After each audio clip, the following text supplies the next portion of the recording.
Joseph Stalin. Some declare this man a hero, others a murderer. But there is one thing that everyone accepts. He is a bloody dictator who caused 20 million deaths. He had an extraordinary memory, and did not forget any fracture or argument. He was badly beaten by Chechens on the orders of an oil tycoon in Baku in the early 1900s. In the 1940s, all Chechen people brutally endured Central Asia. He also victimized Poles and Koreans, with whom he had almost no contact before the revolution. 28 million people were deported, and in total most of them never returned. Was such a harsh and never-forgetting leader so dirty from his past? To use this, we wish you good luck in Stalin's gangster eras in 1907. Young Stalin was quite a womanizer, sometimes dating 13 and 16-year-old girls and having children out of wedlock. In 1904, he courted Nina Gurgenets, a Georgian girl, and asked her to marry him. Nina married a lawyer instead. Of course, since Stalin did not forget anything that was done to him, the lawyer husband was shot and died in 1937. In 1907, Stalin and his gang, for the sake of revolution, he was robbing banks to make money. This money was sent especially to his friend Lenin, where he lived in exile abroad. Stalin learned through his old friend that a large amount of money would be brought to the Tiflis Bank.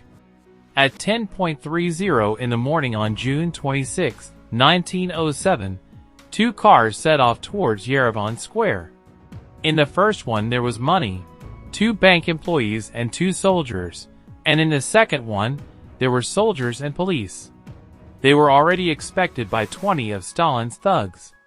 They dropped bombs on cars. The most active role in all these robberies was played by Stalin's childhood friend Simon Petrosyan, alias Kumo. Kumo was a ruthless bandit who often told Stalin that he stabbed anyone he did not like. It was said that he once put his hand into the severed chest of one of the people he killed and pulled out his heart. Kumo was 25 years old at the time of the Tbilisi robbery. This robbery was successful thanks to him, Kumo. When the bandits threw their bombs and headed towards the first car, the stunned horse stood up, took the money, and started to run away. They had to drop another bomb. The bandits tried to take away the bags full of money, but the bags were too heavy. Meanwhile, Kumo appeared in his carriage disguised as a police captain. He loaded the money and set off. On the neighboring street, Kumo met a car in which Deputy Police Chief A. Balabansky was heading to the scene. The disguised Kumo shouted at him, "The money is safe! Hurry to the square!" The deceived Balabansky believed the captain and released him. After realizing his mistake, he committed suicide the next day. 50 injured and about 40 dead remained in the square, mostly ordinary passers-by. The police could not catch the bandits. The leader of the gang was Stalin, and according to some eyewitnesses of this robbery, he personally threw the first bomb. The stolen money was then transferred to Lenin abroad. This action greatly increased Stalin's evaluation in Lenin's eyes.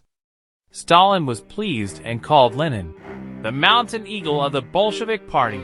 Between 240 and 400,000 rubles were stolen, more than $3 million today.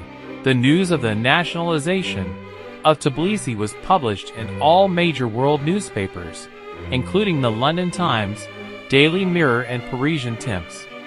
However, the Bolsheviks could not use the money in practice. The numbers of the stolen banknotes were known. The great philosopher and theorist Mountain Eagle Lenin planned to exchange large banknotes simultaneously with different people in different parts of Europe in January 1908. However, this strategy failed, leading to a series of arrests, worldwide publicity, and a backlash from European Social Democrats. Kumo was soon arrested in Germany, but was released because he was so good at faking insanity. He was arrested again in Russia 2 years later, and sentenced to death for all crimes. However, this sentence was commuted to life imprisonment. After the revolution in 1917, Kumo was released from prison as a political prisoner.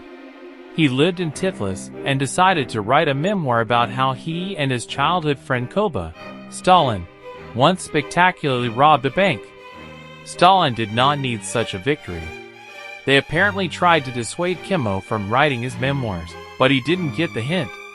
In 1922, completely by accident, Kumo was hit by a truck while riding a bicycle. It was the only truck in the whole of Tbilisi. And by complete coincidence, this truck belonged to the Tbilisi Chayka.